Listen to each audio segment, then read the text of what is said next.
ದಾಂಡೇಲಿ ಹಳಿಯಾಳ ರಾಜ್ಯ ಹೆದ್ದಾರಿ ಅಜ್ಗಾಂ ಗ್ರಾಮದ ಬಳಿ ಶುಕ್ರವಾರ ಬೆಳಗ್ಗೆ ಸಂಭವಿಸಿದ ಘಟನೆಯಿಂದ ಸುಮಾರು 3 ಕಿಲೋಮೀಟರ್ಗಳಷ್ಟು ದೂರ ಟ್ರಾಫಿಕ್ ಜಾಮ್ ಉಂಟಾಗಿದೆ.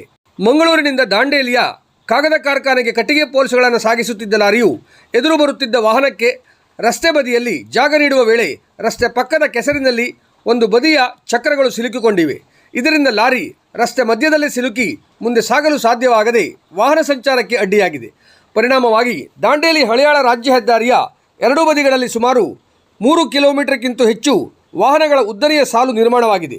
ಕೆಲಸಕ್ಕೆ ತೆರಳುತ್ತಿದ್ದ ಸಾರ್ವಜನಿಕರು, ಶಾಲಾ ವಾಹನಗಳು, ಸರಕು ಸಾಗಣೆ ವಾಹನಗಳು ಹಾಗೂ ಇತರೆ ಪ್ರಯಾಣಿಕರು ಸುಮಾರು 3 ಗಂಟೆಗಳಿಗೂ ಹೆಚ್ಚು ಕಾಲ ಪರದಾಡುವಂತಾಯಿತು.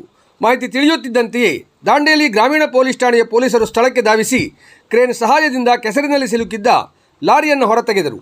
ಬಳಿಕ ಲಾರಿಯನ್ನು ಸ್ಥಳಾಂತರಿಸಿ ಹೆದ್ದಾರಿಯಲ್ಲಿ ಸುಗಮ ಸಂಚಾರಕ್ಕೆ ಅವಕಾಶ ಮಾಡಿಕೊಟ್ಟರು.